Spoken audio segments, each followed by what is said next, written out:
Welcome to Tuesday, November 8th, 2022. This Day Weather Podcast is being brought to you by Cowboy State Daily, Wyoming's news authority. Check them out at cowboystatedaily.com.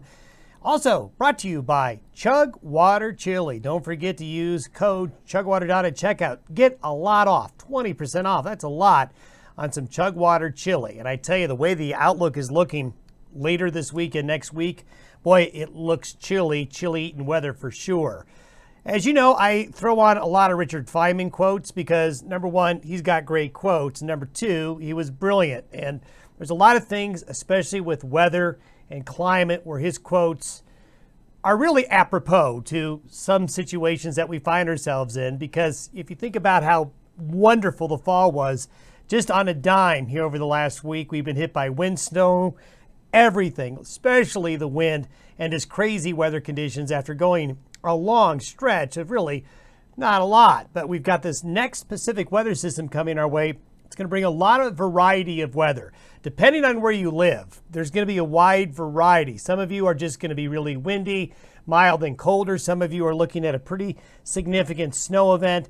The mountain areas are going to be getting more snow, and we're going to have enough activity coming on through that the mountains are going to get some snow. We're going to see some snow showers across the low elevations. We're still looking at this potential winter storm for Montana and the Dakotas. I think all of the Dakotas, not just western areas, but all of the Dakotas over into Minnesota. Those areas are going to need to monitor another winter storm. Now, the latest projections are taking the storm a little more north.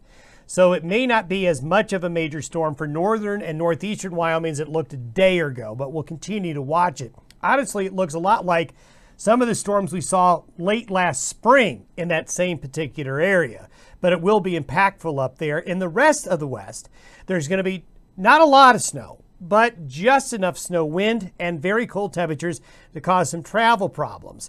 The colder pattern that's going to develop late this week is going to stay this weekend, and it looks like next week is going to be pretty chilly. It's just looking like winter, really, when we take a look at the weather maps.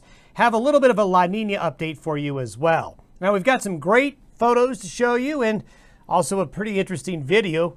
As you take a look, we've had some great high and mid-level cloud patterns, which have led to this great shots. Then, of course, Steve up here in north central Montana is saying, hey, for us folks up here in north central Montana, here's winter. Temperature 8 degrees when this photo was taken, and Montana going to look a lot like this with a bit more snow on the ground here by the end of the week.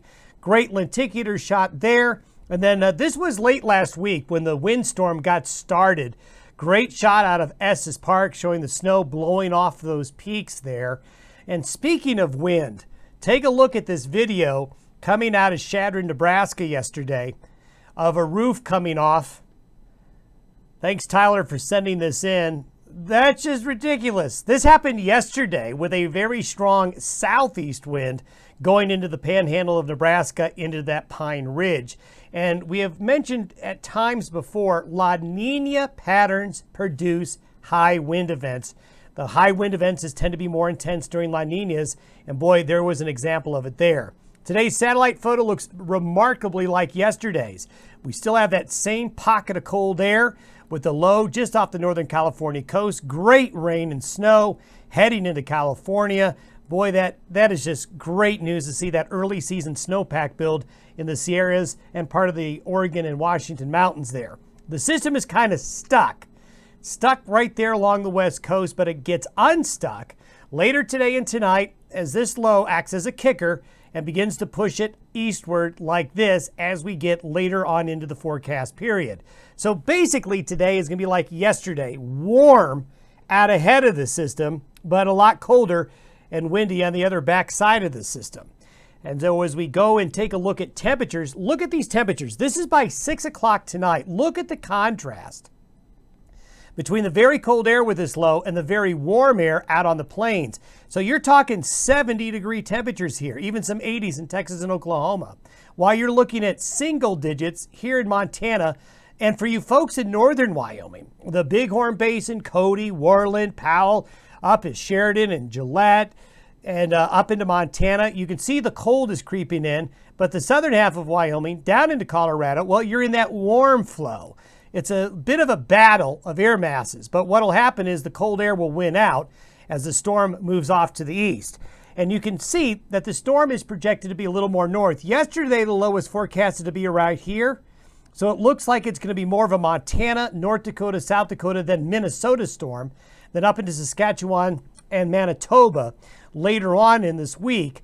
And again, as I mentioned at the beginning of the podcast, this looks remarkably similar to the spring storms that we had up there. So folks in the Dakotas, eastern and central Montana, be ready for cold and wind. Now, the southern edge of this low will pump moisture into Wyoming, producing areas of light snow and snow showers, but the amounts of snow are going to be lighter, and of course, there's going to be more wind. By noon Thursday, the cold air is creeping south and pushes into all areas.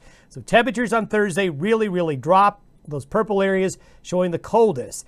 And that blue arrow represents the cold air pouring in behind it. By Friday morning, the low begins to lift up into the northern Great Lakes and south central Canada, but the door is open. Northerly flow comes in, so Veterans Day is going to be a very cold day. Over the next 2 to 3 days, this is the axis of the heavier precipitation right here. This is through Friday, 6 p.m. So you can see the Dakotas, Montana, then arching back into California, through the Intermountain West. This is where the heavier snowfall is going to be, especially in the mountains along and west of the divide. But notice along the Front Range of southern Wyoming, eastern Colorado, it's mainly a downsloping event and snow amounts won't be heavy. But right here, even in the lighter shaded green, that's where you get just enough snow to make for some travel problems. And there you can see the snowfall forecast through Friday evening. Then look at these temperatures. These are the forecasted temperatures at 6 a.m. Mountain Time Friday. So you can see some temperatures slipping below zero in those northern areas. And look at the wind chill values. These are the wind chill values by 6 a.m. Mountain Time on Friday. Really cold wind chills of 10, 20 degrees below zero.